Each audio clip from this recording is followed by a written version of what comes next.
Doctor, buenas noches, compañeros. Buenas noches con todos. Muy buenas noches a todos, compañeros.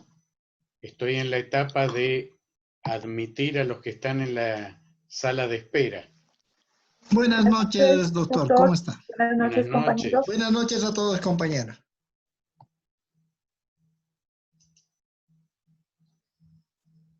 Buenas noches, doctor. Buenas noches a todos. Muy buenas noches, compañeros. Buenas noches, doctor. Buenas noches, compañeros.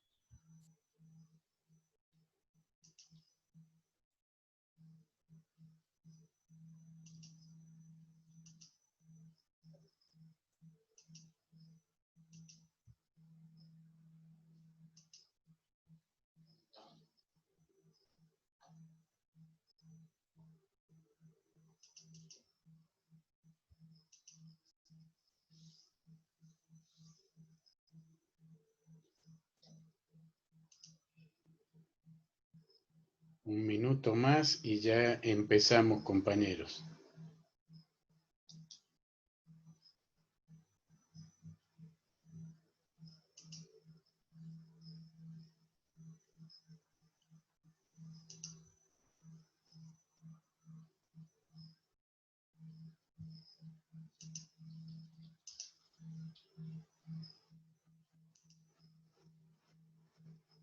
Ya somos 14.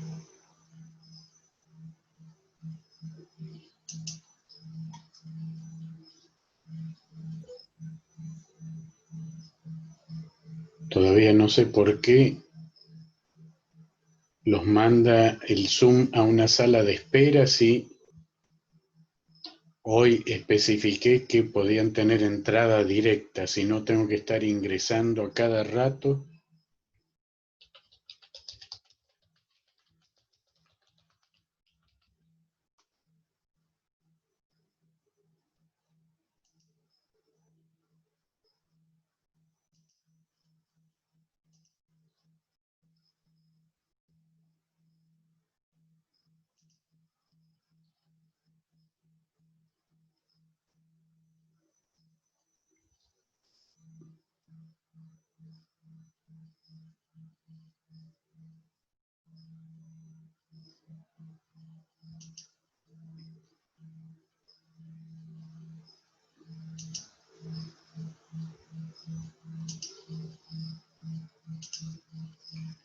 Un segundito.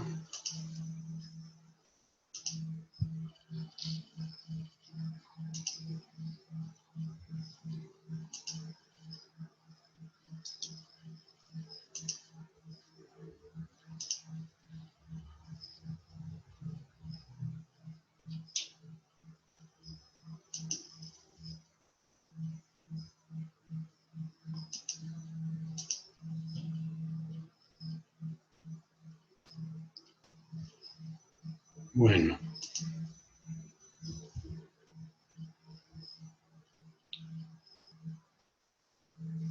Somos 14. Supongo que siendo las 7:12 en Ecuador, supongo que se irán incorporando el resto, pero en honor a los puntuales, aunque yo avisé que iba a empezar tal vez 7:15, pero bueno, pude terminar a tiempo el webinar anterior. Que hay un compañero más esperando en la sala de espera, ya somos 15. Bueno, vamos a cruzar los dedos. Hoy tuve un internet medio.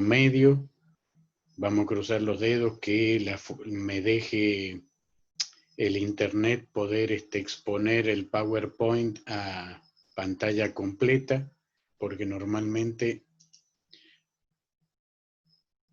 hace problemas el internet.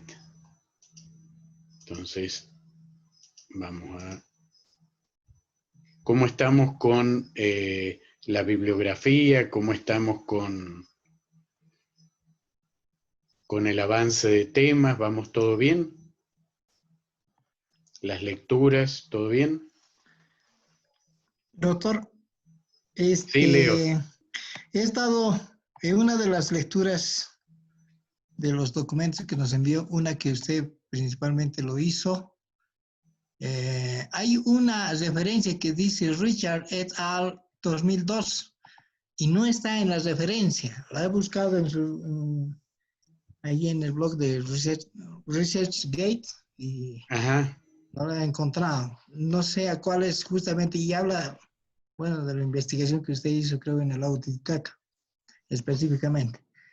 El documento se llama, permítame ver, Sí, por favor.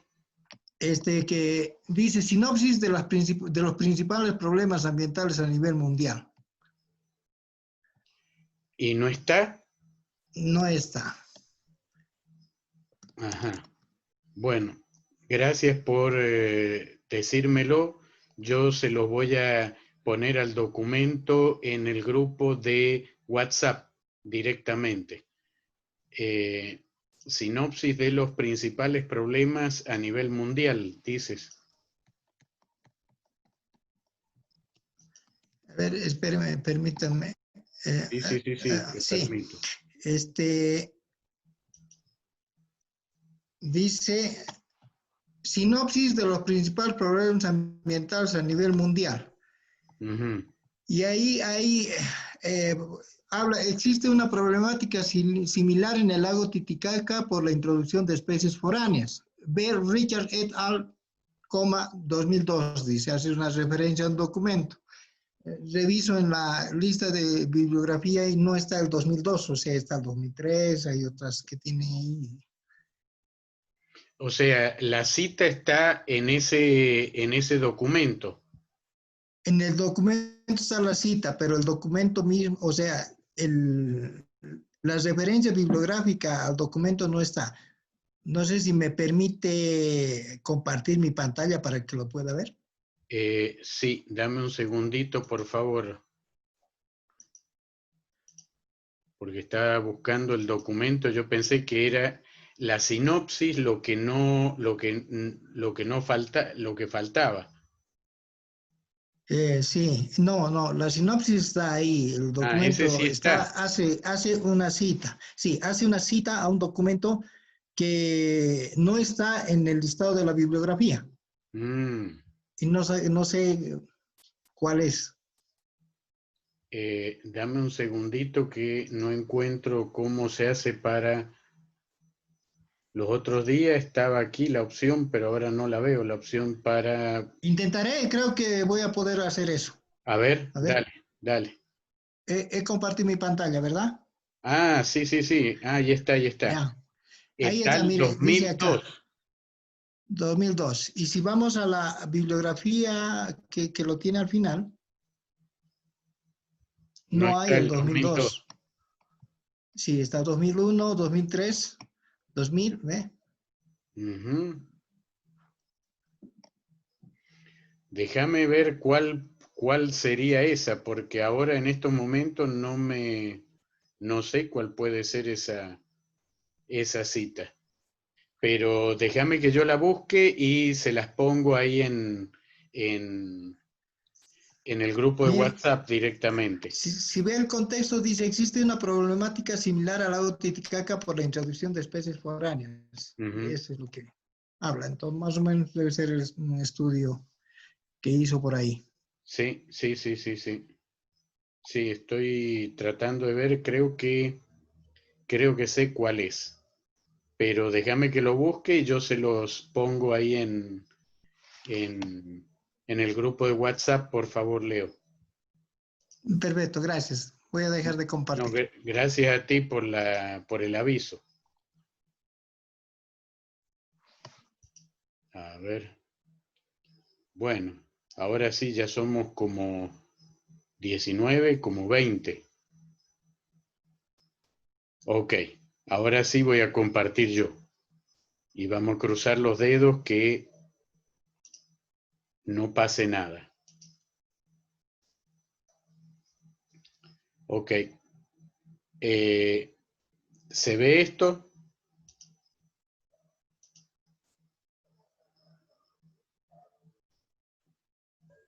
No se puede ver nada. Bueno, ahí sí, sí se ve. Sí se ve, ¿Se doctor. ve, doctor? ¿Se ve? Bueno, ahora voy a hacer el experimento más complicado de todos.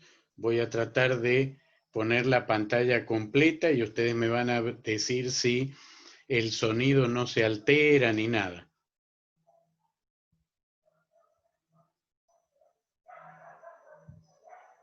¿Se ve bien? Sí, doctor, perfecto. Sí, se ve bien, doctor, se ve bien. Perfecto. ¿Y a mí se me escucha bien? Se le escucha bien, Claro. se le escucha bien. Perfecto. Bueno, ok. Si ustedes recuerdan, la clase anterior la destinamos entera a la conservación ex situ. Ahora vamos a terminar la de conservación in situ. De la conservación in situ habíamos hablado de las áreas naturales protegidas y habíamos hablado de la historia de las áreas naturales protegidas y de los criterios que habían habido con respecto a las áreas naturales protegidas. Entonces, dijimos que históricamente las áreas naturales protegidas habían comenzado con un criterio escénico. Después de ese criterio escénico o paisajístico, habíamos pasado a un criterio de especies, es decir, que la especie, una o más especies pasaron a tener una importancia protagónica en la justificación de un área protegida. Y finalmente, aproximadamente en la década de los 70, de los 80, se comenzó con la fase final, que era la idea de que las áreas naturales protegidas tenían que conservar porciones representativas de los distintos ecosistemas. El tema era que en ese momento, y hasta hace muy poco, un par de décadas, si mal no recuerdo, no había tampoco un criterio para decir, ok, ¿y qué es una porción representativa de los ecosistemas? O sea, yo quiero proteger Amazonía, perfecto. Y para proteger la Amazonía, ¿qué necesito? 10 hectáreas, 20 hectáreas, 2000, 3000. ¿Cuál es el criterio? ¿Qué es representativo? Bueno, eso es lo que faltaba en este criterio por resolver. Entonces, lo último que vimos fue que las áreas protegidas, uno de los descubrimientos de dos grandes biólogos, MacArthur y Wilson, fue aplicar el concepto de insularidad. a partir de la teoría del equilibrio insular, que de esto se ha escrito muchísimo y se han hecho muchos experimentos también. Es decir, esto está muy maduro el tema. Pero, ¿qué es lo que nos dice en concreto la teoría del equilibrio insular de MacArthur y Wilson? Lo que nos dice es que una isla que está muy lejos del continente va a tener una tasa de inmigración mucho menor que una isla que está cerca. Y también nos dice que la tasa de extinción será mayor en una isla lejana que en una isla cercana. Pero también nos dice que una isla pequeña tiene mayor tasa de extinción que una grande. Espero que no haberles hecho mucho lío, pero en esta gráfica está bastante bien explicado esto. Bien, a ver, ¿cómo se aplica esto a las áreas protegidas? Bueno, si ustedes miran la foto superior izquierda, acá vemos un conjunto de islas oceánicas. Y en estas islas oceánicas vemos que cerca del continente tenemos una isla grande, más lejos una más pequeña y más lejos una más pequeña todavía. La teoría de MacArthur y Wilson lo que nos predice es que la isla más lejana va a tener menos tasa de inmigración, más tasa de extinción y por tanto van a ser mucho menos biodiversa que una isla más grande y cerca del continente. Obviamente, la tasa de inmigración está vinculada a la distancia. Si la distancia es corta respecto al continente, hay más especies que tienen la posibilidad de cruzar a la isla, cruzar volando, cruzar nadando, cruzar en un tronco, por ejemplo, que esté flotando, pero esa posibilidad es más lejana cuanto más lejana es la isla. Ahora bien, la capacidad de carga también va a ser proporcional a la superficie. Obviamente una superficie más grande tiene más capacidad de carga que una superficie más pequeña y por lo tanto la superficie más grande va a tener más biodiversidad que la superficie más pequeña. Los estudios de MacArthur y Wilson fueron hechos, como les digo, en islas oceánicas, pero resulta que las áreas naturales protegidas hoy son islas y se comportan igual que una isla oceánica. Y yo les había mostrado el dibujo que ahí hace rato que mi mascota, el mono Manechi, está señalando en la foto inferior. Y lo que estamos viendo es una foto que yo saqué desde el avión que estaba llegando a Santa Cruz de la Sierra, en Bolivia. Y lo que estamos viendo son unas manchas verdes oscuras que son remanentes de bosques. Y estamos viendo unas alfombras verdes y amarillas que son soya, soya en etapa verde y soya en etapa madura. Y si vemos las manchas oscuras, que son remanentes de bosques, en realidad esos remanentes de bosques se comportan exactamente igual que una isla oceánica. Y la foto nos muestra efectivamente eso. Islas verdes de bosque rodeadas por un océano de soya.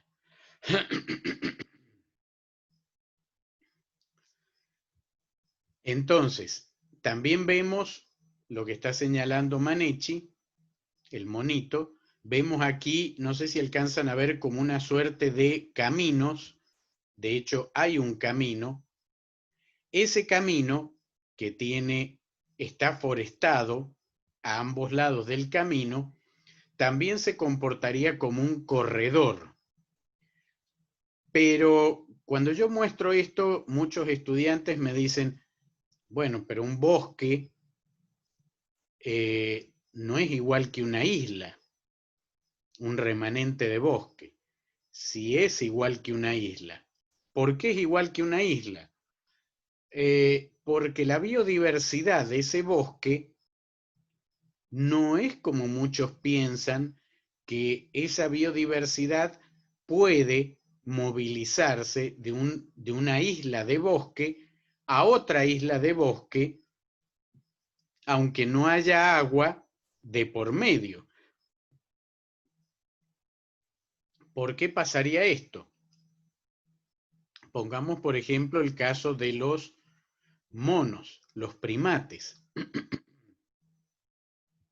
Un primate, los primates siempre están en los árboles, sobre todo los primates amazónicos. No vamos a hablar de los primates de África porque no es el caso, pero los primates amazónicos, que sí es el caso, están siempre arriba de los árboles. Y es muy difícil que un primate amazónico baje de los árboles. ¿Por qué? Porque se va a sentir demasiado inseguro.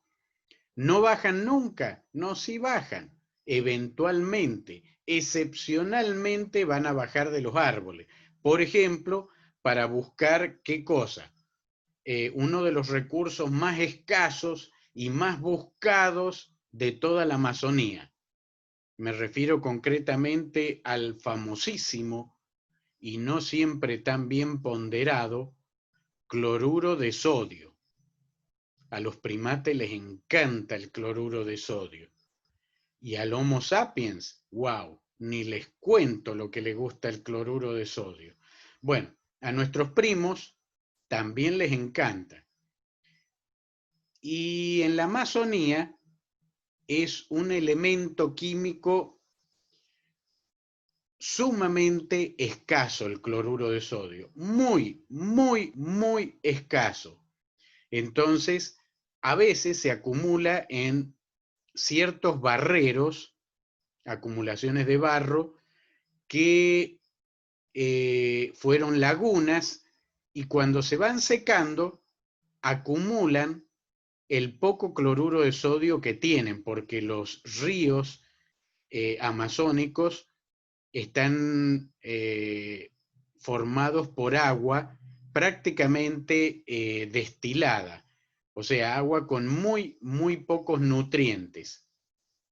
Entonces, estos monos bajan a estos barreros, no solo los monos, toda la biodiversidad amazónica se vuelve loca por el cloruro de sodio en estos barreros, pero los predadores también saben que en estos barreros se acumulan biodiversidad buscando cloruro de sodio. Entonces ahí son presa fácil. Bien, entonces los primates bajan de los árboles a buscar el cloruro de sodio, pero están estresados mientras lo hacen, tienen monos que son vigías, que van a alertar al resto de los monos si aparece un predador. Entonces, esto de bajar de los árboles es una cuestión muy coyuntural, muy excepcional, pero pensar que un mono va a bajar de un árbol para ir de una isla a otra isla, eso es tan utópico como pensar que un mono en una isla oceánica vaya a irse nadando a otra isla. No va a pasar. Por lo tanto, lo que les quiero decir es que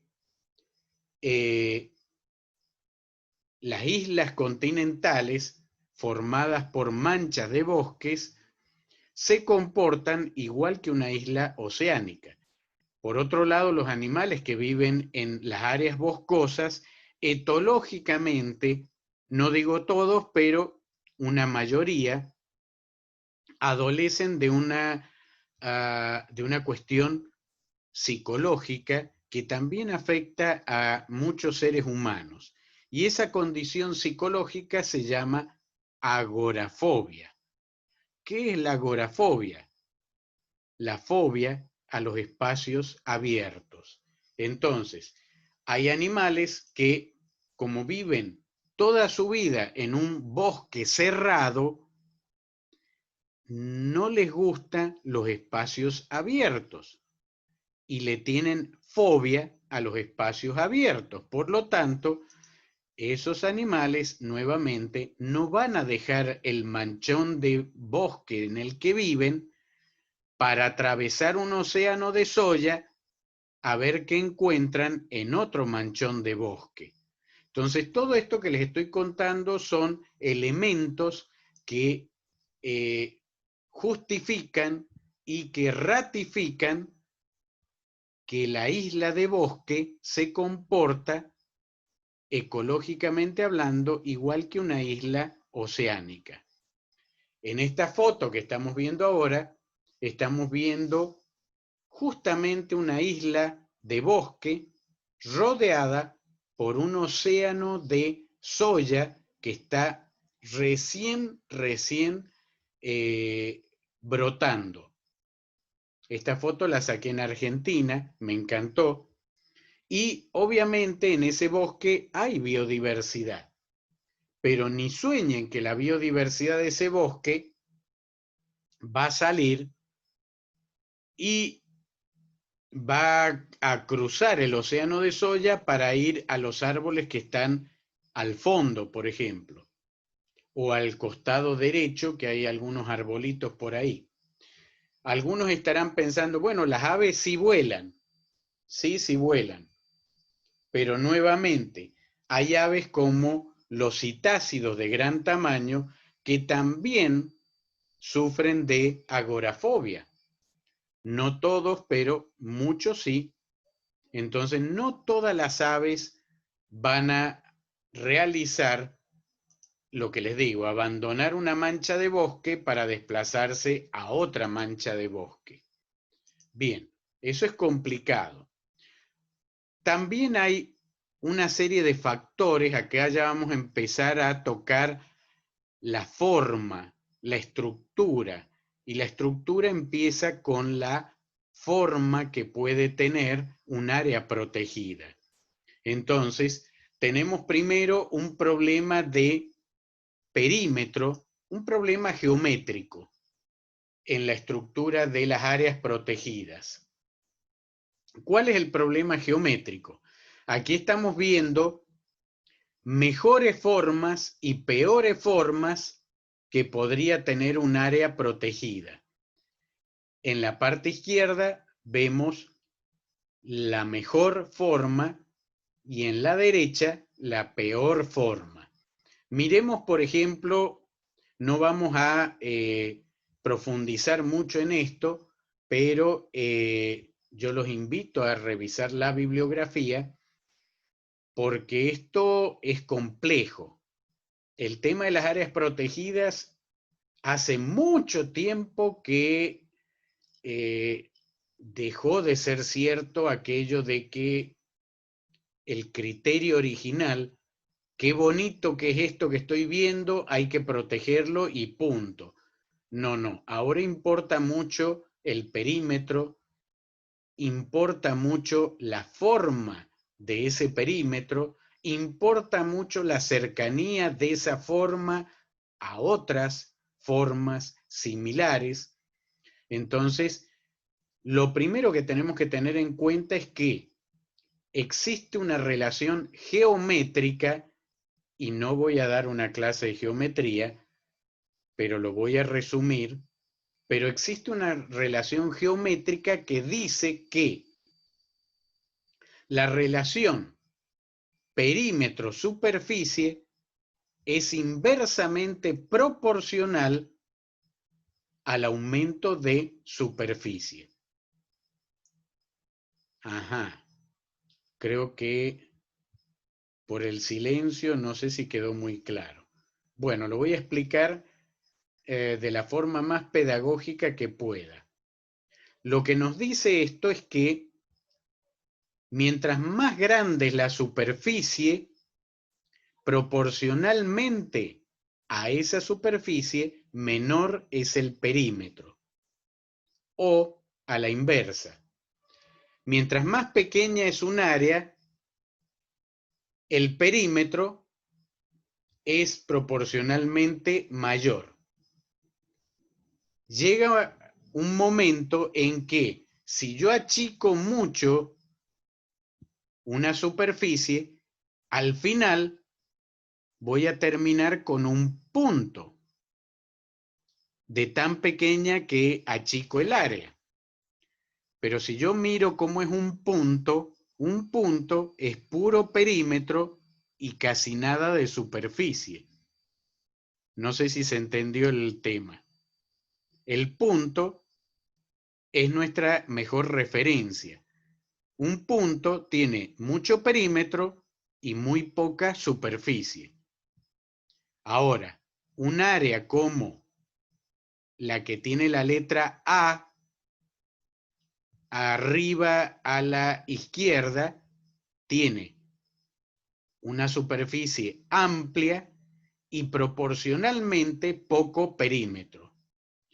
Esta geometría es muy importante no solo para hablar de ecología, para hablar de fisiología también. Por ejemplo, un elefante es un animal de sangre caliente, pero un elefante tiene serios problemas con su volumen. ¿Por qué? Porque tiene mucho volumen y tiene poca superficie el elefante. Por eso sufre de calor el elefante. Por eso el elefante utiliza las orejas para ventilar, pero un elefante se muere de calor, ¿por qué? Porque al tener poca superficie en relación al volumen, le cuesta enfriarse. ¿Y el caso contrario cuál sería? El caso contrario es un caso maravilloso. El colibrí, el picaflor. El picaflor no puede tener o darse el lujo que se da el elefante de tener sangre caliente a la misma temperatura 24 horas al día, 365 días al año. Porque si un colibrí se diera ese lujo, pues no existiría. Porque el colibrí vive al límite de las leyes de la termodinámica. ¿Por qué? Porque tiene un cuerpo muy pequeño. Entonces el volumen de un colibrí es muy, muy reducido. Pero la superficie que tiene el colibrí es muy grande para ese volumen. Es decir, tenemos la relación inversa a la del elefante. Por lo tanto, un colibrí, como tiene mucha superficie y muy poco volumen, pierde calor, a pesar de sus plumas, pierde calor de una forma espectacular. Entonces el colibrí encontró una manera fantástica de existir. ¿Qué es lo que hace? El colibrí también es, igual que el elefante, endotérmico, pero no es homeotermo. Es decir, el colibrí genera temperatura interna, pero no la mantiene como el elefante o el ser humano. El ser humano tiene 37 grados 24 horas al día, 365 días al año, excepto cuando está enfermo, obviamente. Bueno, el colibrí, no. El colibrí, cuando apaga el motor, tiene que bajar el metabolismo. porque si no, no le alcanza lo que come para mantener la temperatura. Entonces de noche el colibrí, por ejemplo, baja la temperatura del cuerpo y la mantiene a la misma temperatura que el ambiente. A la mañana tiene que calentar el motor para recién salir a volar. Hay mucha gente que dice, el colibrí se alimenta de néctar. Bueno, sí y no. ¿Cómo sí y no? En realidad el néctar no es el alimento más importante del colibrí. El néctar son los hidratos de carbono que necesita para el vuelo. Pero el colibrí no vive de los hidratos de carbono. El colibrí vive de los insectos que come. Es más, el colibrí, los otros días vi una foto espectacular. No sé cómo la sacaron a esa foto. Pero el colibrí, igual que las aves rapaces, diurnas y nocturnas, el colibrí también vomita egagrópilas. Y esas egagrópilas están formadas justamente por las partes duras de los insectos que consume. Pero el colibrí necesita proteína. Los hidratos de carbono también, pero esos hidratos de carbono los usa para el vuelo como combustible. Bueno, ¿qué quería explicarles con estos dos ejemplos? Que la geometría nos enseña que mientras mayor es una superficie o un volumen, proporcionalmente el perímetro se reduce, o a la inversa. Mientras menor es el volumen o la superficie, el perímetro es proporcionalmente mayor. Ajá, ¿y esto cómo lo aplicamos en las áreas protegidas? En las áreas protegidas, mientras menor es el perímetro, mayor es la tasa de retención de biodiversidad.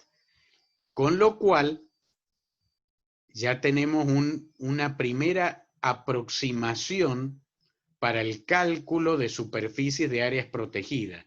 Es un cálculo muy burdo, pero ese cálculo, ¿qué nos dice? Si yo quiero tener una porción representativa de un ecosistema, pues mientras más grande sea la superficie, mejor. Bien, en el caso B, ¿qué es lo que nos dice el caso B? Que es mejor una superficie entera que la misma superficie, el caso B, de la derecha, pero fraccionada. ¿Por qué? Porque en el caso B tenemos la misma superficie, en el caso B de la derecha, tenemos la misma superficie que en el caso B de la izquierda. Pero, ¿qué pasa con el perímetro? Ahí podemos verlo clarito. La superficie es la misma, pero el perímetro no. En el caso de la derecha, el perímetro es mucho mayor. ¿Lo ven? Por lo tanto, podemos tener una tasa de pérdida de biodiversidad mucho mayor. Ahora, veamos el caso C. En el caso C, tenemos la misma superficie a la izquierda que a la derecha. ¿Por qué la izquierda es mejor que la derecha? Porque el de la izquierda, estas 4 porciones están muy cercanas entre sí. Y habíamos dicho, de acuerdo a la teoría insular de Wilson y MacArthur, que mientras menor es la distancia, más posibilidades hay de que haya inmigración y emigración. Por lo tanto, el caso de la izquierda es mayor que el de la derecha. Veamos el caso D. En el caso D, el caso de la izquierda nuevamente es mejor que el de la derecha.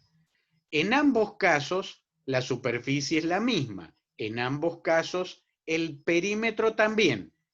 pero, en el caso de la izquierda, las posibilidades de inmigración y emigración son equitativas. En el caso de la derecha, no. ¿Por qué no? Porque si yo quiero ir del círculo que está a la izquierda al círculo de la derecha, tengo que pasar por el círculo del medio. Entonces, eso me supone un obstáculo en las tasas de emigración e inmigración. Bien, vamos al caso E. ¿Qué pasa en el caso E? En el caso E, yo tengo que el de la izquierda es más favorable que el de la derecha. Y aquí, bueno, no hay que explicar mucho. El caso de la izquierda, E de la izquierda, tiene corredores que unen las islas. Por lo tanto, esos corredores favorecen mejor la situación por este tema que habíamos hablado. ¿Recuerdan? La agorafobia, por ejemplo. Entonces, el caso E de la izquierda es superior al E de la derecha. Y finalmente el F, ¿cuál es el problema del F? El F de la izquierda tiene la misma superficie que el F de la derecha. Pero el F de la derecha, al estar estirado, es puro perímetro y la superficie está muy alargada. Entonces el perímetro de arriba está muy cerca del perímetro de abajo. Y eso favorece mucho la pérdida de biodiversidad. La geometría, compañeros, créanme, es muy importante a la hora del diseño de un área protegida. Pero también influye en esto el tema de las ecología y la genética, la estructura ecológica y la parte genética.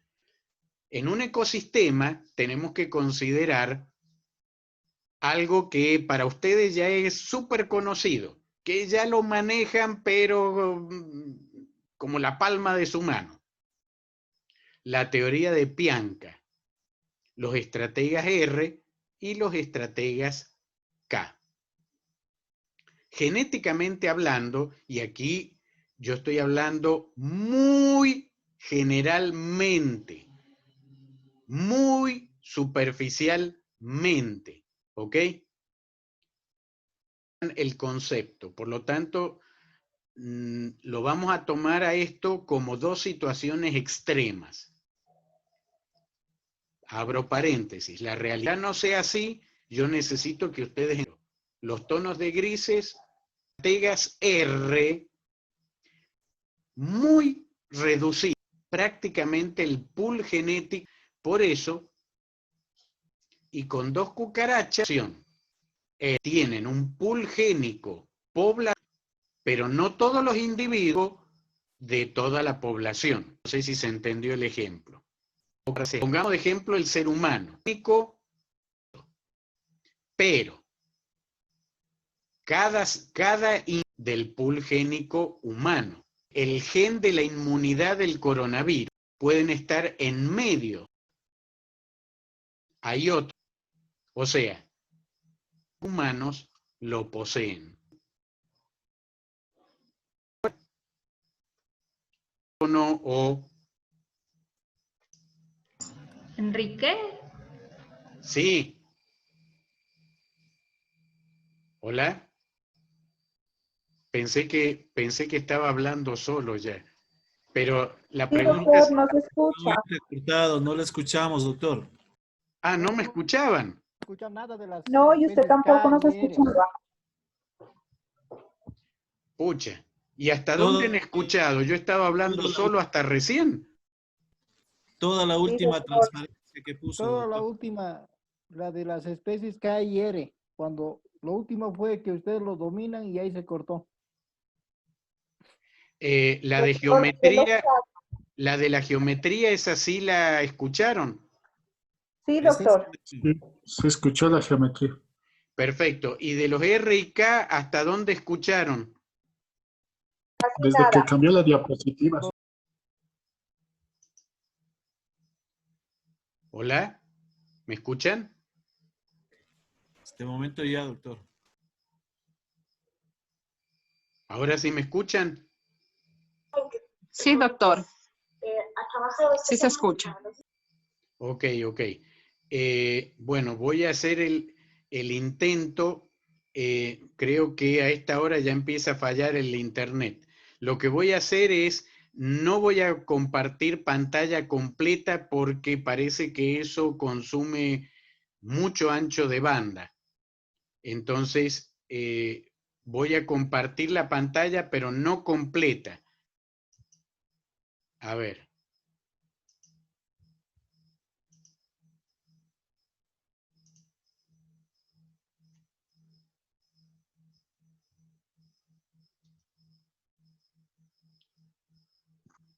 Doctor, una sugerencia.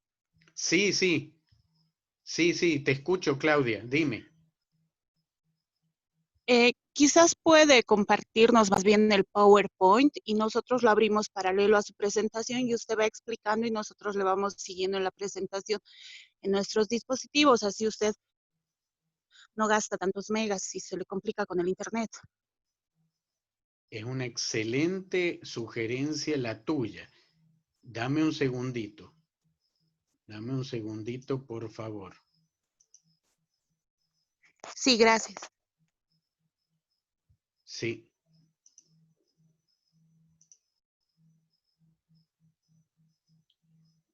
Ah,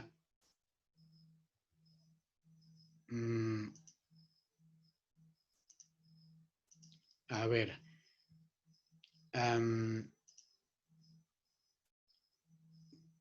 Tengo un pequeño problema al respecto, que tal vez lo podemos solucionar para la próxima. No sé si ven esta pantalla que estoy mostrando ahora.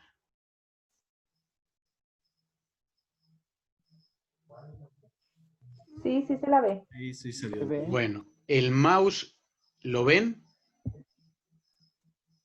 Sí, Sí. se ve. Bueno, el problema que tengo es que el PowerPoint que les estoy mostrando, no sé si ven el tamaño que tiene. Tiene 334 megas. Sí, es gigante. Es imposible compartirlo. Sí. Lo que podemos hacer es, para la próxima, que yo les ponga un link. Enrique, Sí, ese se puede compartir por WeTransfer. claro, pero yo tendría que ahora mandarlo por WeTransfer y vamos Eso se demora en cargar. sí, vamos a perder un montón de tiempo. Yo les diría que para la próxima me parece una excelente idea la de ustedes, pero para la próxima.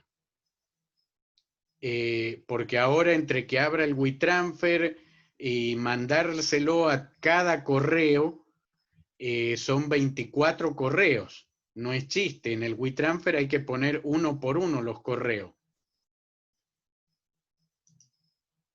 Entonces, Ahorita se le escucha perfecto, doctor. Quizá podemos ir continuando y bueno, si hay alguna dificultad, le vamos avisando por el chat. correcto, pero ¿sabes por qué se escucha bien? Porque he sacado la pantalla completa. Entonces, a ver. Pero en esa pantalla se alcanza A a ver, ver, doctor. ahora están viendo el PowerPoint? Aún no, doctor. No. Ok. Ahorita estamos viendo su lista de archivo. Ok. Un minuto. A ver. Ahora. Ya, doctor, ahora Sí se ve. Ok. Por favor, yo le voy a pedir, no me dejen hablando solo. Cuando se corte, no sé, mándenme algo, un SOS, algo para... Ok. Continuamos. Escribimos varios chats, doctor. ¿Cómo?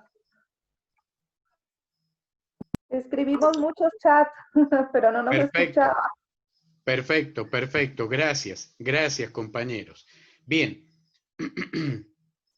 Entonces, voy a empezar de nuevo, a pesar de que ya había recitado todo el discurso de los estrategas R y K. El tema es que por poner animaciones bonitas, eso consume un ancho de banda, pero increíble. Bueno. Ok. El otro tema, para entender cómo funciona la estructura de un ecosistema, es el paradigma de Pianka, los famosos estrategas R y K que ustedes ya conocen, pero de memoria.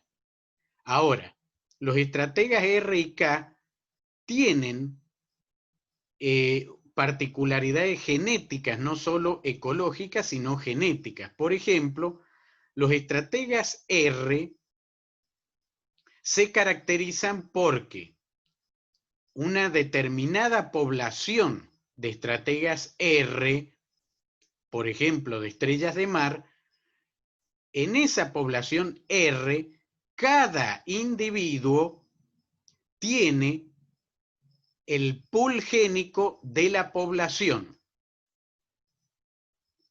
¿Eso qué significa? Voy a abrir un paréntesis. Yo todo lo que explique de los R y K a partir de ahora, lo voy a explicar como que uno es blanco y el otro es negro, porque lo que me interesa a mí es que ustedes entiendan el concepto. En la realidad, lo que yo voy a explicar no es así, ¿correcto? Pero, como yo quiero que entiendan esto, entonces vamos a hablar de un caso hipotético, ¿bien? Como que en la naturaleza existen los R extremos y los K extremos, lo blanco y lo negro, ¿ok? Bien, volvamos al ejemplo. Una población de estrellas de mar, cada estrella tiene el pool génico de la población. ¿Eso qué significa? Que yo, con una estrella Adán y una estrella Eva, yo puedo recomponer una población entera de estrellas de mar. Ajá. Pero con los K no pasa igual. Con los K, si ustedes recuerdan, teníamos el famoso número M, que era un número grande. ¿Por qué es un número grande el número M en los estrategas K? Porque si yo tomo una población de una especie, esa población tiene un pool genético determinado. La población tiene el pool génico determinado, pero no todos los individuos tienen el pool génico de la población. Ok, espero no haberles hecho un merengue. Vamos a poner un ejemplo como siempre. Especie Homo sapiens. El pool génico de la especie Homo sapiens tiene un gen que hace que el Homo sapiens sea totalmente inmune al coronavirus. Ajá, pero no todos los individuos de la población Homo sapiens tienen ese gen que es parte del pool genético Homo sapiens. Por eso, el que tiene el gen agarra el coronavirus y tiene un poquito de tos y nada más. Y el que no tiene el gen, pues puede morir. No sé si se entendió la idea. Esto es crucial que lo entendamos, compañeros. ¿Se entendió?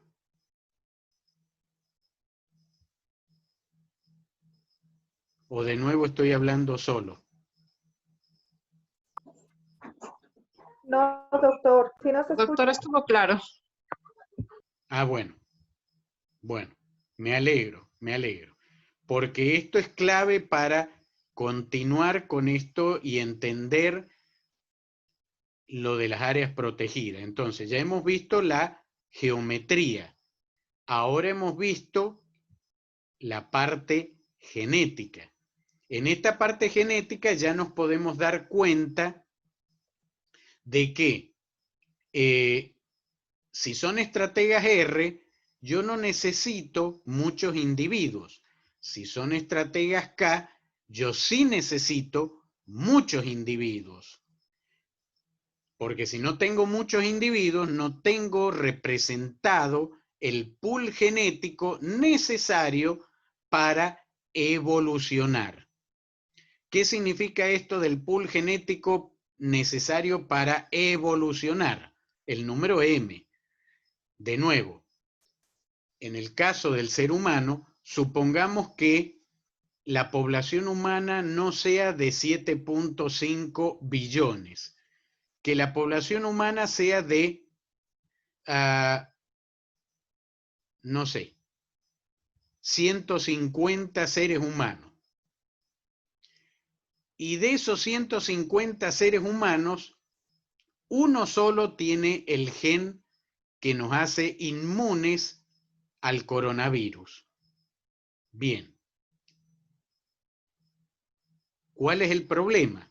Imaginemos que aparece el coronavirus, pero un solo individuo tiene el gen del coronavirus.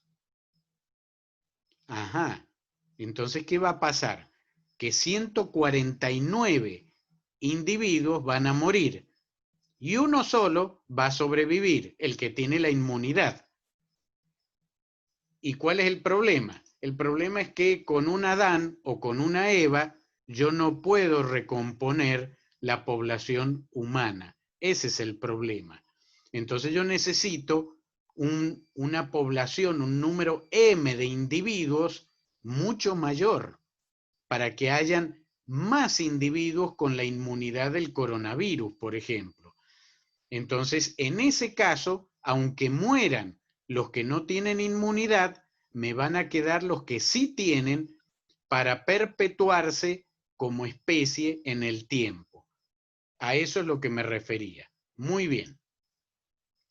Si entendimos esto, podemos pasar a la siguiente diapositiva. Ay, ay, ay, ay, ay. Aquí tenemos el otro tema derivado de lo que es la estrategia genética R y K y la parte genética R y K. Los estrategas R, como cada individuo tiene el pool genético de la población, necesitan un número M reducido. Por lo tanto, eso significa que yo puedo tener en una isla pequeña muchos R. Porque además los R, por la característica anterior, tienen una evolución y adaptación taquitélica. ¡Wow! ¿Qué fue lo que dije? Taquitélica. ¿Qué significa taquitélica? Taquion significa rápido. Es decir, evolucionan rápidamente, se adaptan rápidamente. ¿Por qué? Porque como cada individuo tiene el pool génico de la población, entonces es muy fácil afrontar, por ejemplo, una catástrofe climática, por ejemplo, un ataque de virus como el coronavirus. ¿Por qué es rápida la adaptación?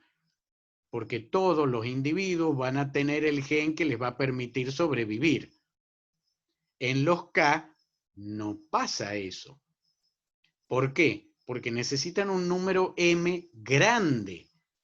Y en ese número grande está repartido el pool genético de la población. Es decir, no todos los individuos tienen el pool génico de la población. Volvamos al ejemplo del coronavirus.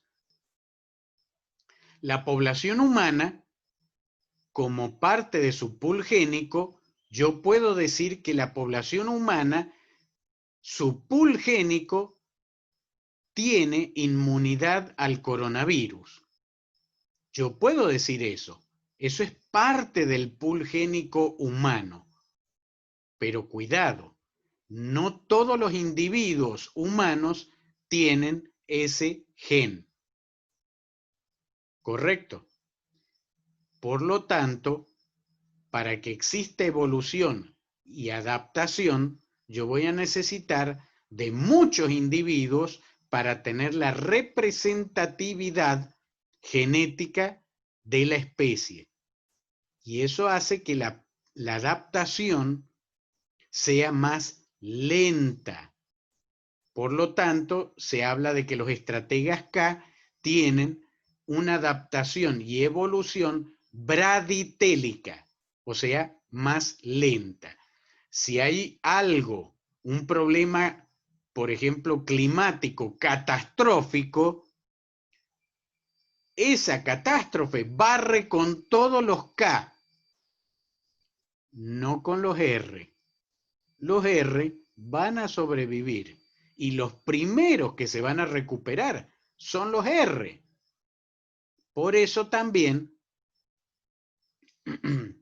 esto ustedes ya lo deben haber visto en otras materias ecológicas, ¿qué pasa cuando hay un incendio en la Amazonía? Que se quema un pedazo enorme de la Amazonía.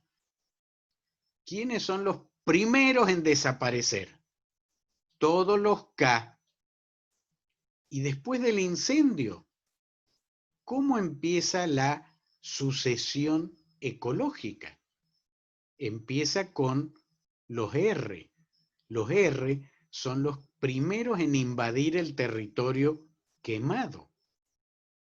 ¿Por qué? Porque tienen el pool génico que les permite la adaptación inmediata a eso. Entonces, la sucesión ecológica siempre empieza con los R.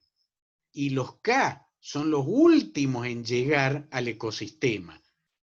Ojo, son los últimos, pero también son los primeros que van a perpetuarse. Pero con el tiempo, con el tiempo. Bien, si esto quedó entendido, podemos continuar. Ahora viene la pregunta del millón con estas breves herramientas que no son todas, pero son las fundamentales para entender algo que yo dije el primer día de clase. ¿Qué fue lo que dije? Dije muchas cosas. Bueno, lo que dije fue que las áreas naturales protegidas actuales no cumplen los objetivos de conservación. Y con estas poquitas herramientas que yo les he dado, ya estamos en condiciones de empezar a entender el porqué. Entonces, lo primero que tenemos que hacer cuando entramos a un ecosistema es hacernos las siguientes preguntas. Pregunta número 1. ¿Cuáles son las especies que más son afectadas por la insularidad y por qué? Obviamente, la respuesta, compañeros, ustedes ya la tienen. Las especies que más afectadas van a estar por la insularidad son las K. ¿Por qué las K? Porque necesitan un número M grande. Y si la especie K es territorial, entonces el número M me va a exigir una superficie tremendamente grande. Número 2. ¿Cómo afecta además estas especies al normal funcionamiento del ecosistema? Ok, respuesta número 1 ya la di. Las especies K del extremo de la pirámide trófica con mayores requerimientos de territorio y número M. ¿Por qué? Ahora viene Adán y Eva. A ver. Adán y Eva aparezcan. Acá está. Bien. Bueno, el otro factor que tenemos que tener en cuenta es la población viable mínima, el número M, por el síndrome de Adán y Eva. Este síndrome ya lo explicamos en otra clase. Creo que lo explicamos. La verdad, ahora ni me acuerdo. Pero bueno, sabemos que la distancia genética es muy importante para el vigor híbrido. Y todo lo contrario, a menor distancia genética tenemos problemas de erosión genética, el problema de la endogamia. Por eso necesitamos un número M grande. Bien. Los genes mezclados son los que garantizan que un sistema inmune, por ejemplo, funcione bien. Las personas con sangre mixta, miren qué interesante esto, ¿eh? Esto es un estudio psicológico que lo abordó este biólogo británico, ¿cómo era que se llamaba? Desmond Morris. Desmond Morris escribió 2 libros fantásticos. Uno es El mono desnudo, que se los recomiendo ampliamente, y otro es Sexualidad, que también es súper interesante. Pero esto es algo muy interesante. Las mezclas genéticas al subconsciente humano le resultan mucho más atractivas. ¿Por qué? Porque eso representa vigor híbrido, representa la suma de las partes, o el todo, mejor dicho, es mayor que la suma de las partes. Ahí está, eso quise decir. Bien, veamos esto. Para los que les gusta el cine, aquí tenemos un ejemplo práctico y pedagógico también. Esto se lo robé a un compañero mío, a un colega mío, que se lo robé con permiso, que justamente explicó una clase de genética y puso este ejemplo y me encantó, se lo pedí, me lo prestó, así que acá lo comparto. Hoy justamente compartí con él el conversatorio, es el médico veterinario Fidel Bacheto. Bien, las personas con sangre mezclada, al subconsciente humano, por ejemplo, les resultan más atractivas. Y la pregunta que deberíamos hacernos es, ¿por qué? Y justamente el por qué tiene una causa genética. Es decir, lo que yo he hablado en varias clases también. A mayor distancia genética, mayor vigor híbrido. Es decir, el todo, nuestros hijos, si son el resultado de una mezcla genética, nuestros hijos van a ser mejor que la suma de las partes. ¿Por qué? Porque nuestros hijos van a integrar parte del pool genético que tienen los padres. Ahora, si los padres son la misma cosa, es más, son parientes, entonces no están integrando nada nuevo. Por eso, necesitamos de un pool génico lo más amplio posible. Estas caras que estamos viendo de actores, bueno, aquí estamos viendo a Keanu Reeves, acá estamos viendo, ay, se me hizo la laguna, la novia de Superman en Smallville. Bueno, se me hizo la laguna, ya me voy a acordar cómo se llama esta actriz, pero esta actriz es el resultado de padres indoneses más holandeses, y Keanu Reeves, padres chinos y británicos. Bien, Esto demuestra una vez más algo que yo siempre digo en mis charlas. Si Adolfo Hitler hubiera ganado la Segunda Guerra Mundial, igual hubiera perdido, porque con sus ideas de una raza pura, en realidad hubiera terminado extinguiéndose como ario, por endogamia y por burro también. Bueno, vamos entonces ahora sí vamos a adentrarnos a cómo funciona todo esto que yo he explicado en la estructura de un ecosistema. Pero nuevamente lo voy a hacer pedagógico, es decir, lo voy a hacer sumamente simplificado, porque esto no es un posgrado en biología de la conservación ni en genética de la conservación. Entonces, a mí lo que me interesa es que como parte de un tema de todo el módulo, que ustedes entiendan la idea, ¿correcto? Si se me va la mano y profundizo mucho, yo les voy a pedir, por favor, que me paren y me digan, profe, no entendí una papa, por favor explíquelo de nuevo. Y lo explicamos de nuevo, ¿ok? Bien. ¿Qué tenemos aquí? Aquí tenemos una pirámide trófica como no existe en la naturaleza. ¿Por qué no existe en la naturaleza? Porque en la naturaleza las pirámides no son como las dibujan muchos libros. Y como está en la diapositiva, tampoco es así.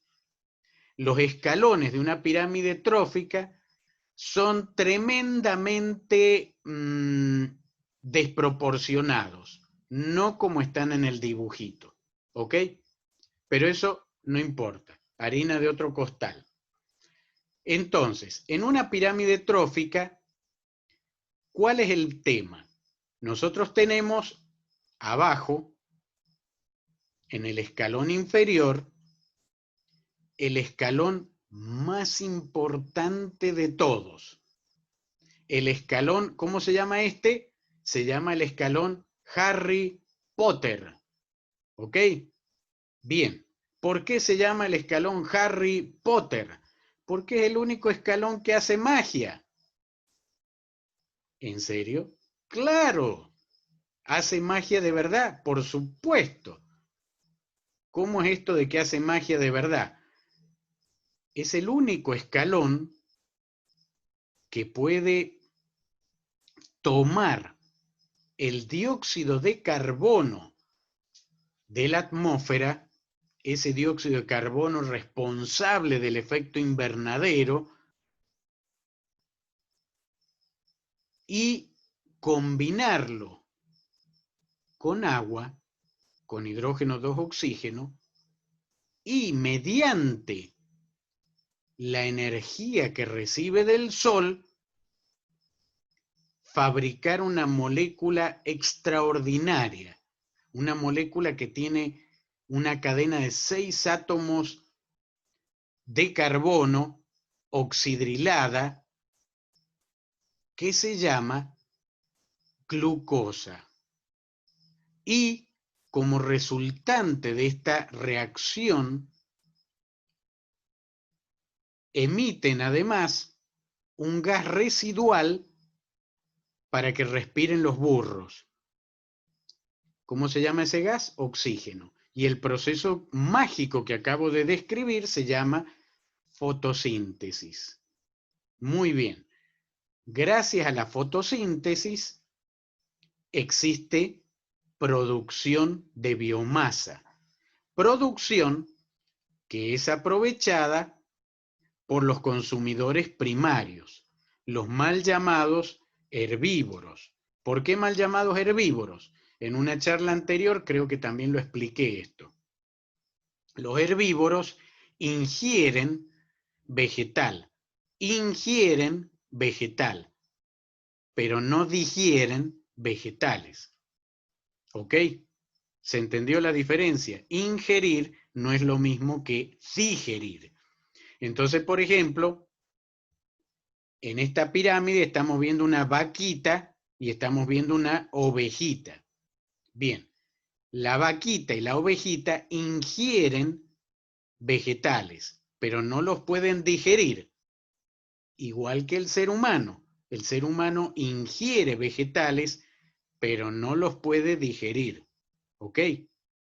Bien. Y entonces, ¿cómo funciona esto? Los herbívoros, los mal llamados herbívoros, son maestros en el manejo de biodiversidad.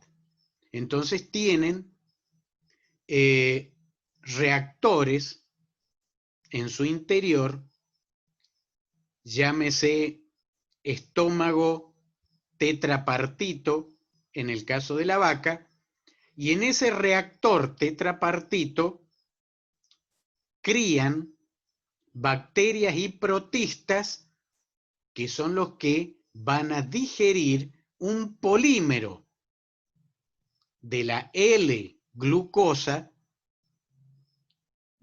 llamado celulosa, porque los vegetales hacen tanta magia, son tan capos haciendo magia, que la fotosíntesis les permite fabricar dos tipos de glucosa.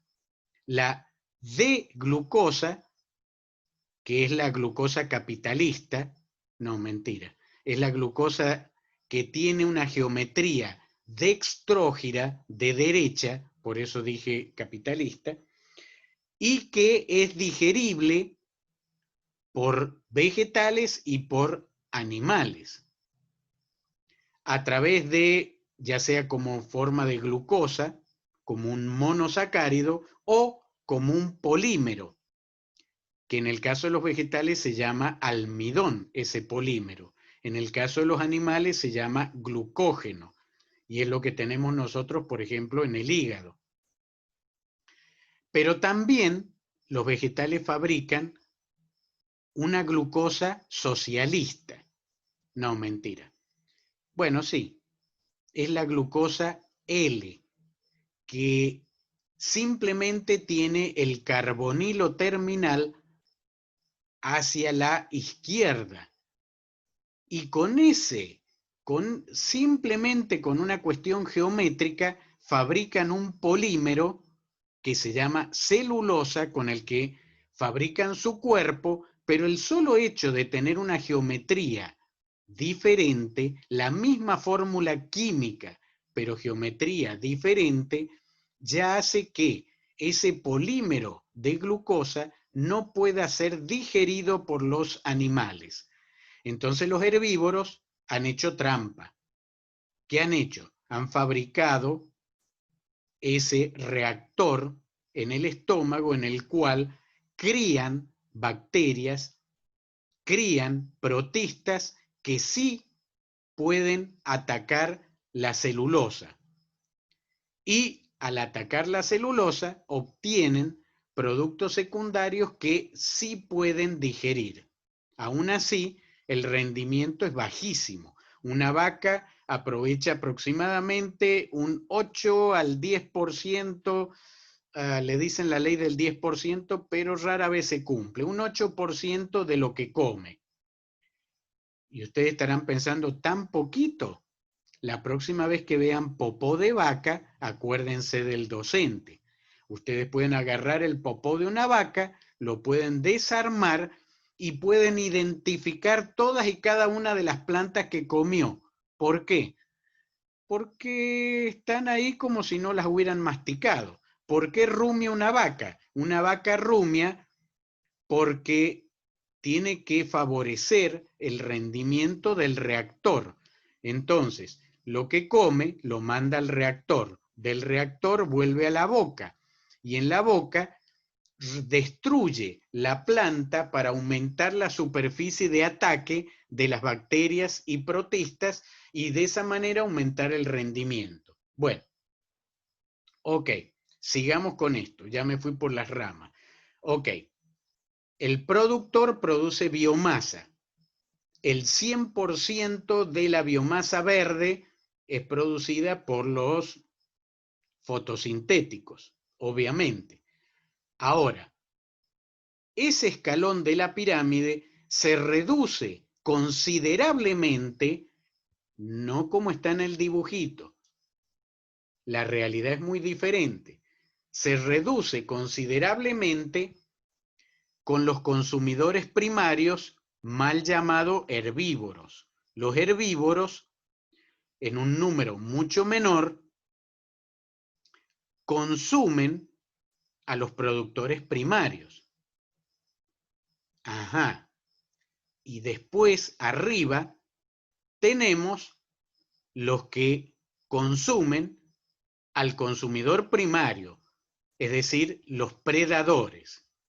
Yo aquí abro un paréntesis y vuelvo a aclarar. Estoy explicando una cadena extremadamente sencilla. La naturaleza no se parece en lo más mínimo, pero yo quiero que ustedes entiendan este esquemita. Después lo complican tanto como quieran. El predador es la figura más importante de esta película. ¿Por qué? Porque el predador es el que está en la punta de la pirámide. Ah, ¿y eso qué significa? Significa, miren, aquí yo hice tan bonitas estas flechas con colores tan bonitos que se mueven para todos lados, pero no lo van a poder ver porque si no se me corta la comunicación. Pero, ¿qué me indican estas flechas? Yo quiero que las miren bien porque estas flechas no están puestas así porque sí, caprichosamente. No. ¿Por qué estas flechas envuelven toda la pirámide? Porque el predador es el que regula el ecosistema. Es la figurita más importante aquí. ¿Cómo es esto? Pues el predador hace una regulación que los ecólogos llaman top-down. O sea, de arriba hacia abajo. Bien, ¿qué significa esto? Brevemente, porque yo creo que en algún momento ya lo había explicado esto. Significa que, a ver, yo tengo las plantas que están creciendo aquí, pero tenemos la vaquita y la ovejita que se comen las plantas. Y si las dejo a la vaquita y a la ovejita, se van a comer todas las plantitas. Entonces, aquí es donde interviene el predador. El predador, yo quiero que recuerden, ¿qué inventaron los predadores? Inventaron el concepto de sostenibilidad. ¿Por qué? Porque el predador usa el interés sin tocar el capital. Entonces, ¿qué pasa si yo elimino aquí el predador?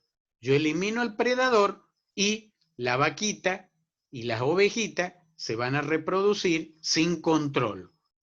Como se van a reproducir sin control, su población va a crecer sin control, como está creciendo la población humana hoy.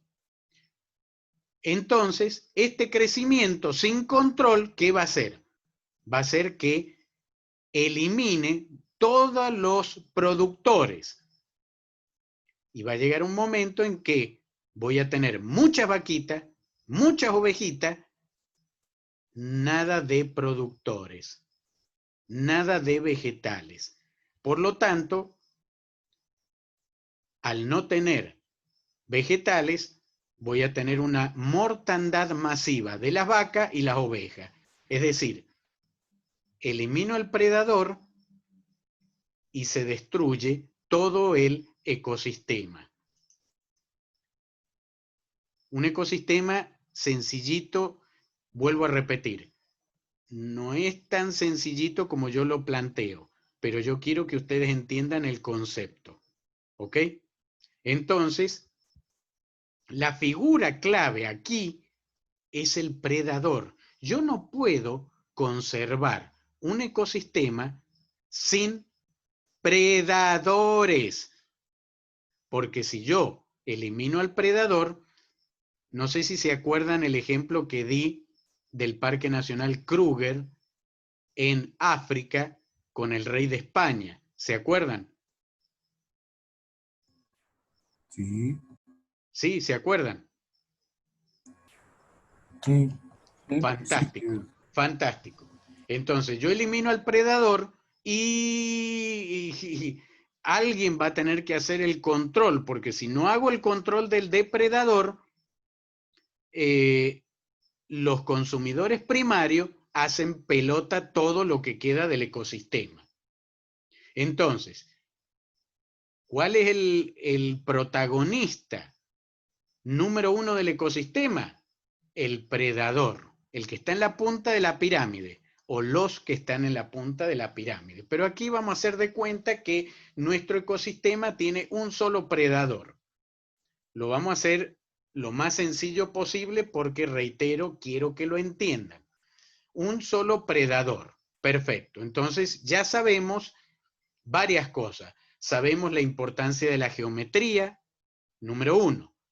Sabemos que con la geometría yo tengo que maximizar la superficie, minimizar el perímetro. Perfecto.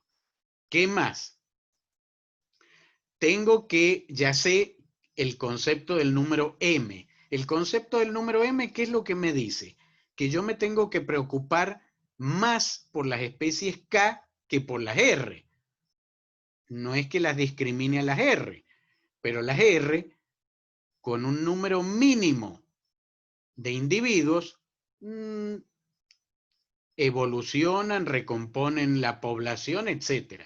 Entonces, me tengo que preocupar por las que tienen más problemas, las K. Eso también lo sé. Y dentro de las K, ¿cuál es la más importante? Pues la más importante será la que tenga el número M mayor y la que tenga mayor requerimiento de espacio. ¿Por qué? Todo tiene que tener un porqué. Por lo siguiente. Ahora presten mucha atención a lo que voy a decir y después vamos a pasar al estudio de caso. Si yo protejo al predador que tiene mayor número M y mayor requerimiento de territorio, por carácter transitivo, protejo todo el ecosistema.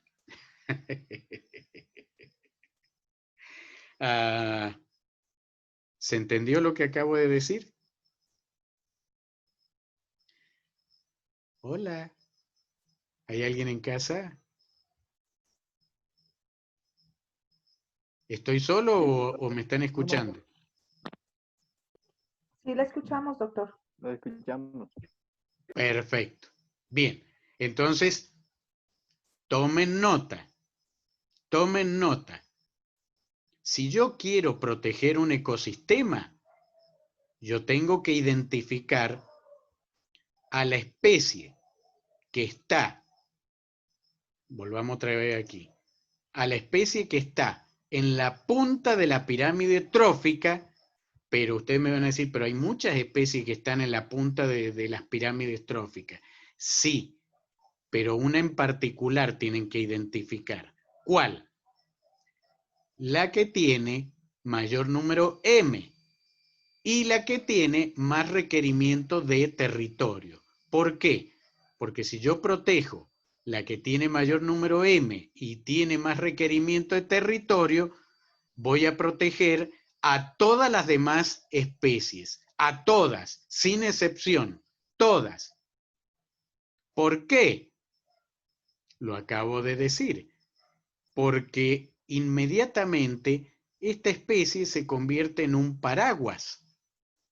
Si yo protejo la especie con mayor número M y multiplico el número M por el territorio, me va a dar cuánta superficie a proteger necesito.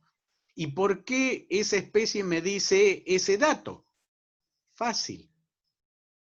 Porque si yo protejo la especie con mayor número M, mayor requerimiento de territorio, que está en la punta de la pirámide trófica, obviamente voy a proteger también a las demás especies que tengan menos número M y menos requerimiento de espacio. ¿Se entendió? Es una simple cuestión matemática. Muy bien, vamos al estudio de caso y en el estudio de caso vamos a aplicar lo que acabo de explicar. Bien. Esto en algún momento lo dije. ¿Es posible preguntarme algo de una película que nunca vi? No, claro que no. Entonces primero hay que ver la película. Vamos al marco teórico. Del marco teórico ya explicamos la teoría del equilibrio insular, ya sabemos la regulación de comunidades y ecosistemas de tipo top-down con especie clave. Ojo, que en el océano no es tan así la cosa, ¿eh? Yo vuelvo a repetir, yo quiero utilizar un ejemplo para que ustedes lo entiendan, pero después vamos a ver que cada caso es un caso, pero esto nos va a servir para entender cómo funciona esto de las áreas protegidas. También vimos esto como parte del marco teórico, lo explicamos también, el síndrome de Adán y Eva, el número M ya lo sabemos, perfecto, esto también. Y el concepto de uso sostenible también lo hemos visto, ¿ok? La adaptación y los genes, ya sabemos que los estrategas R necesitan un número M menor, los K mayor. También sabemos que los R tienen una evolución y adaptación taquitélica, los K braditélica. Perfecto. Y eso sin olvidarnos, wow, el componente epigenético, que de eso hay mucha tela para cortar, pero lo vamos a dejar para un curso de biología de la conservación. Vamos al estudio de caso. Ok. En el año 2004 o 2005 o 2000, no me acuerdo, pero por ahí, ganamos un concurso para hacer el plan de manejo del Parque Nacional Toro Toro en Potosí, Bolivia. Muy bien. Lo primero que nos llamó la atención cuando vimos el plano de Toro Toro fue el dibujo que están viendo en pantalla. ¿En serio?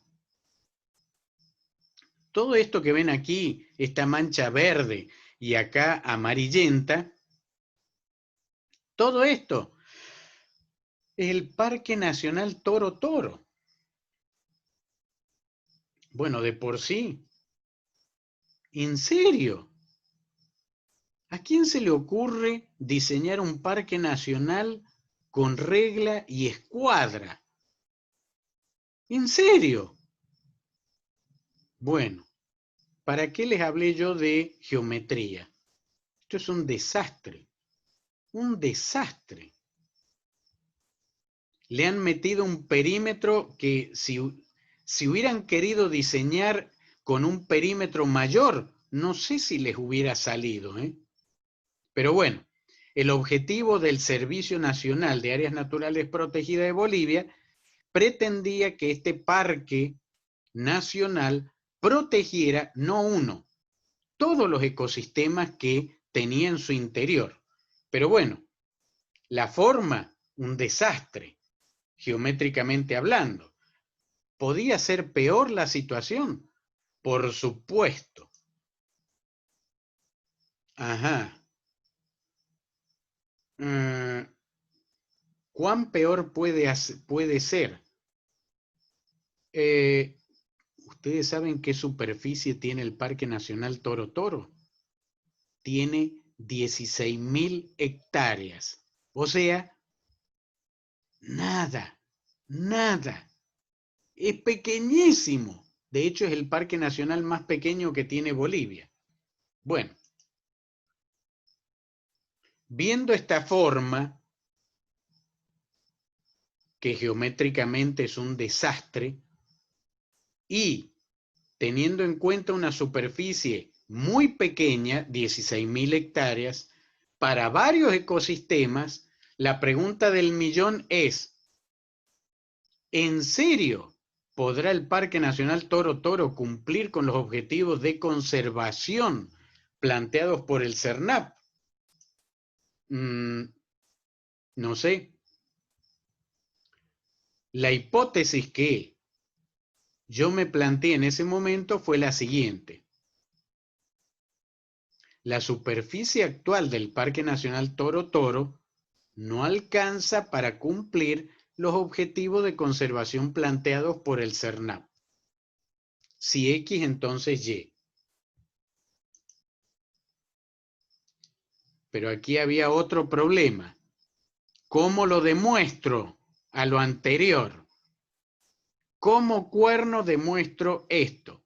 Porque para mí, mirando esto, era lógico que esto no cumple ni remotamente. Ajá, pero una opinión no tiene valor académico. Entonces, ¿cómo demuestro esto? Porque no había método para demostrar lo anterior. Bien, el método. ¿En qué consistió el método? Pues el método, ya se los expliqué, compañeros. Aplicar todo lo que vimos anteriormente. Entonces, ¿cuál era la idea? La idea era aplicar básicamente todo lo que hemos visto y identificar el predador de la punta de una pirámide trófica que cumpliera con dos características fundamentales. Tres. Una, que estuviera en la punta de la pirámide. Dos, que fuera el que mayor número M tenga. Y tres, que tenga el mayor requerimiento de territorio. ¿Por qué esas características? Porque si yo elijo la que más individuos necesita y cada individuo el mayor territorio, por carácter transitivo, protejo a las especies con número M menor y con territorio menor. Elemental, Watson. Bien, entonces, el método. Si mi objetivo de conservación es el ecosistema o los ecosistemas, ¿qué tendría que hacer para saber qué dimensiones debería tener el área natural protegida? Entonces, para esto, ¿qué necesito? ¿Qué necesito hacer en un área protegida, por ejemplo, que yo no la conozca? Los insumos fundamentales, ¿cuáles eran? El relevamiento de la biodiversidad, porque si no conozco su biodiversidad, obviamente no voy a saber identificar esa especie clave. Luego, una vez que tengo relevada la biodiversidad, identifico a la especie que reúne los requisitos expuestos, o sea, el mayor territorio y el número M más alto. Y luego contextualizar ese territorio para la capacidad de carga. Veamos el método en vivo y en directo. Bueno, a ver. Esto ya lo explicamos. Esto también. Y acá tengo. Esta es una fórmula histórica. La primera. Ustedes no tienen idea cómo se ha complicado esta fórmula. Esta fórmula la publicamos en el primer trabajo que cuestionó la validez de las áreas protegidas, y ese trabajo que cambió para siempre todo lo que pensábamos que era un área protegida, hoy se complicó muchísimo más. Hay no sé cuántas variantes de esta fórmula, pero son mucho más complejas que esta. A mí lo que me importa es que ustedes entiendan la original, la que yo propuse. Después vamos a ver qué agregados tienen las otras. Pero bueno, ¿qué dice esta fórmula? SMI es igual a H por M. ¿Qué es SMI? La abreviatura de superficie mínima e indispensable para justificar los objetivos de conservación. ¿Y eso a qué es igual? Es igual al territorio del predador con mayores necesidades de superficie registrado para toda el área, multiplicado por el número M de esa especie, no de otra. Entonces, ahora veamos cómo funciona esto. Para el Parque Nacional Toro Toro, nosotros hicimos, obviamente, el relevamiento. En ese momento, no habían tantos datos de número M como hay ahora. Entonces, por ejemplo, Schaeffer había propuesto tentativamente que para que una población fuera viable durante al menos 1000 años sin sufrir efectos de aleatoriedad demográfica, ambiental, genética, catástrofe natural, etcétera, etcétera, tenía que tener un número M que hoy cambió. Hoy no es.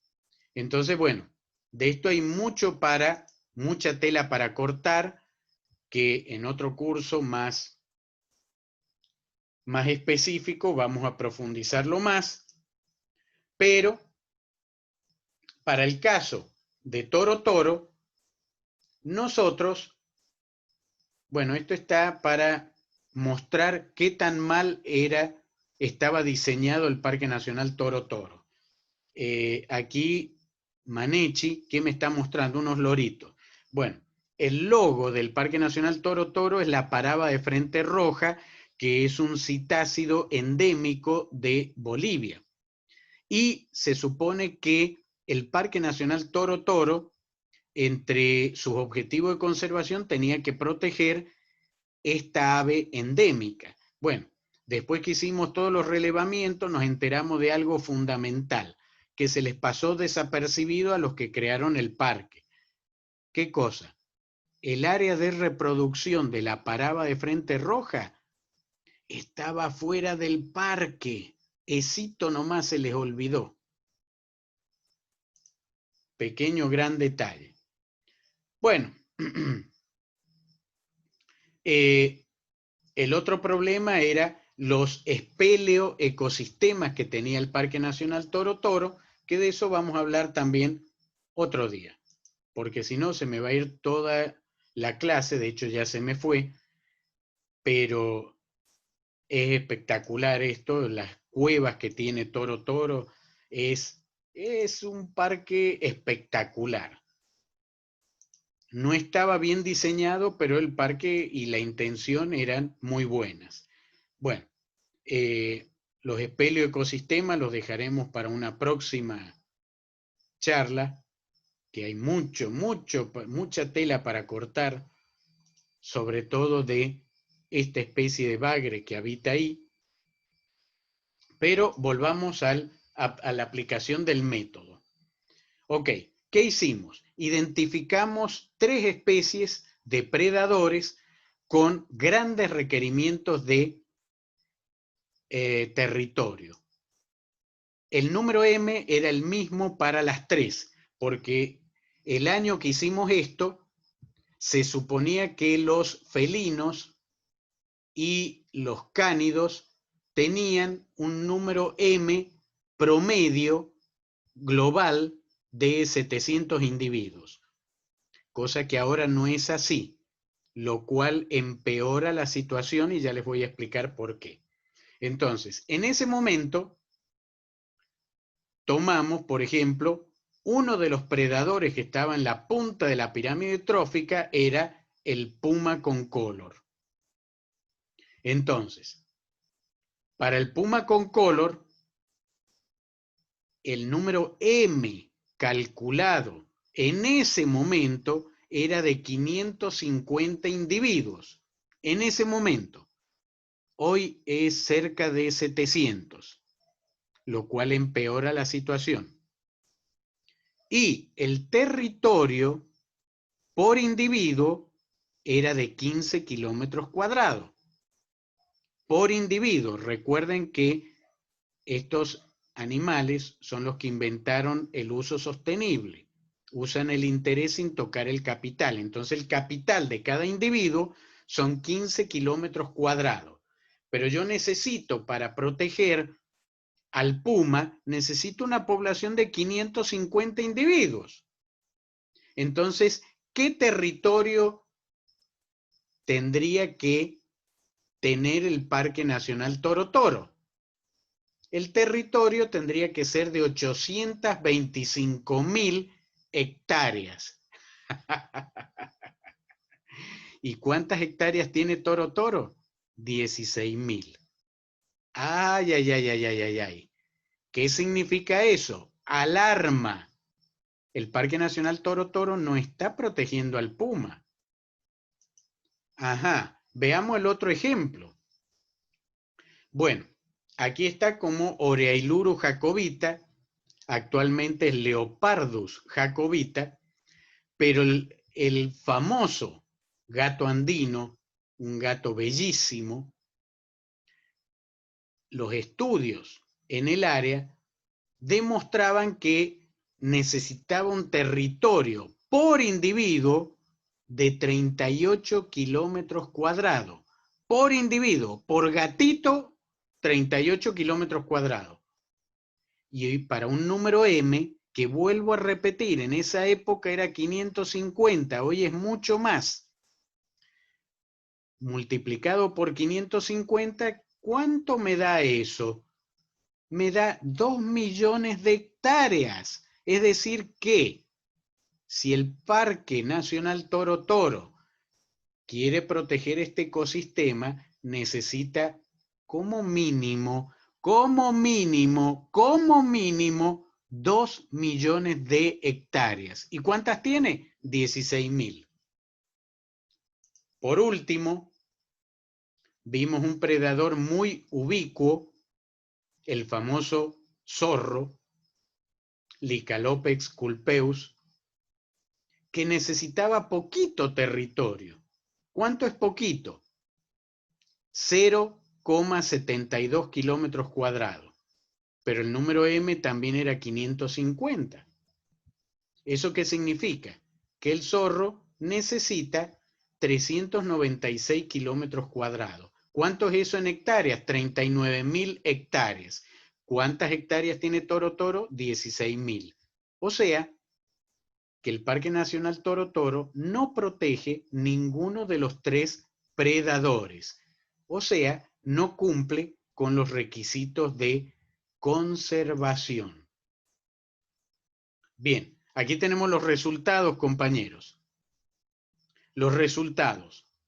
¿Cuánto territorio tiene la isla, área natural protegida, Parque Nacional Toro Toro? 16.570 hectáreas.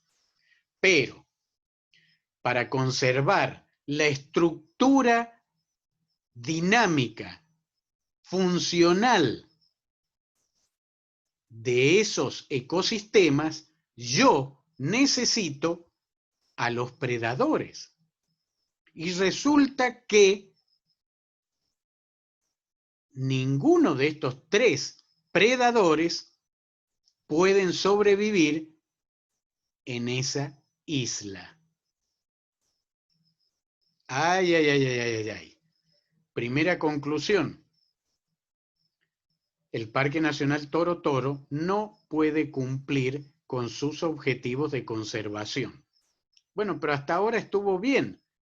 Claro, porque los efectos de la erosión genética en las poblaciones de los predadores, yo las voy a ver en el mediano y largo plazo. Algo que sí ha pasado, por ejemplo, en el Parque Nacional Yellowstone. Bien. ¿Qué significa esto? ¿Que las áreas naturales protegidas no sirven? Bueno, sí y no. Si ustedes utilizan esa fórmula que yo les he mostrado del SMI, si ustedes la aplican, aplíquenla al Parque Nacional, al área natural protegida que les dé la gana a ustedes. Se van a llevar una sorpresa. ¿Cuál es la sorpresa? Que ningún área natural protegida del planeta Tierra cumple los objetivos de conservación. Ah, pero usted dijo que esa fórmula actualmente, yo les dije que actualmente es más compleja, no que no sirve. ¿Tiene errores? Claro que tiene errores. Por ejemplo, mi fórmula da por sentado que el territorio del predador es homogéneo. ¿Eso qué significa? Que cuando yo digo que Oreailuro jacobita necesita 38 kilómetros cuadrados, estoy dando por hecho que todo toro toro tiene un territorio homogéneo e igual al que necesita el gato andino. Y no es verdad. Es heterogéneo. De hecho, el pueblo de Toro Toro está dentro del Parque Nacional y yo no puedo considerar el territorio del poblado, el territorio de los pobladores donde cultivan como parte del territorio del gato andino.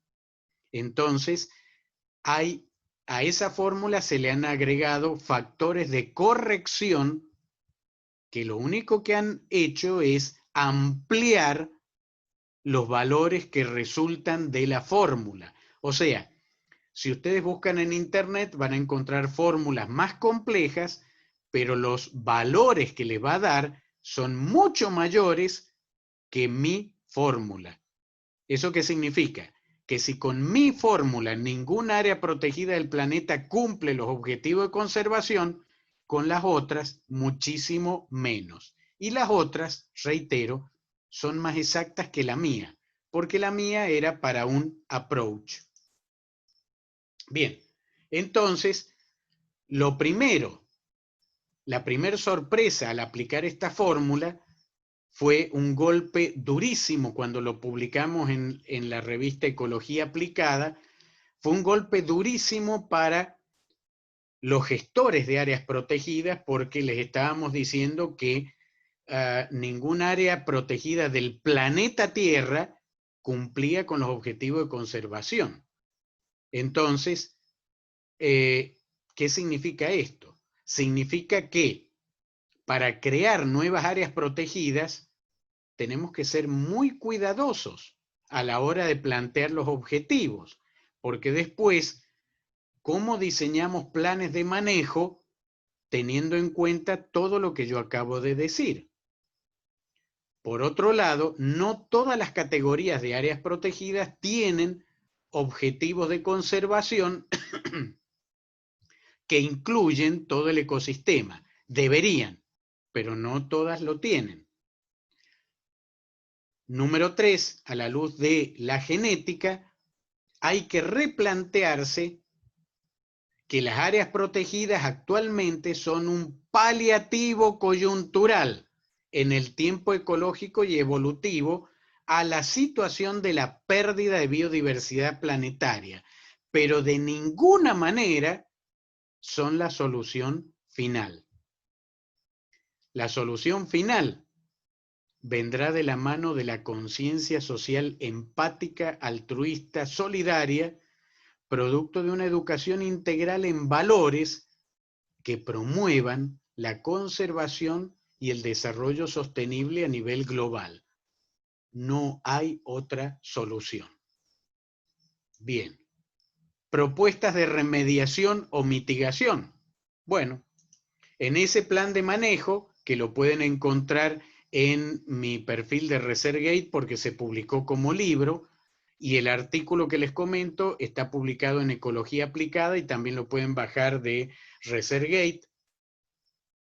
Lo que propusimos fue esto que están viendo aquí. Un área de amortiguación, en amarillo estamos viendo el Parque Nacional Toro Toro, pero lo que propusimos fue un área de amortiguación que abarque todo el municipio de Toro Toro. Bueno, hoy lo hemos logrado. Y todo el municipio ha sido declarado geoparque andino. Entonces eso, bueno, se logró, pero igual no alcanzaba el territorio. Entonces le propusimos al CERNAP esto que están viendo aquí. Unir Toro Toro con el Palmar y la Sierra de Iñao a través de corredores. Bueno, esto no se ha cumplido. Bien. En Cochabamba discutimos el consenso para esta propuesta. Al CERNAP no le gustó ni medio que le dijéramos en la cara que su área protegida no protegía nada, pero como se lo demostramos matemáticamente, no tuvieron más remedio que aceptarlo. Los 3 consultores nos reunimos y ¿qué hicimos? Bueno, publicamos este libro, el plan de manejo, por nuestra cuenta lo publicamos porque pensábamos que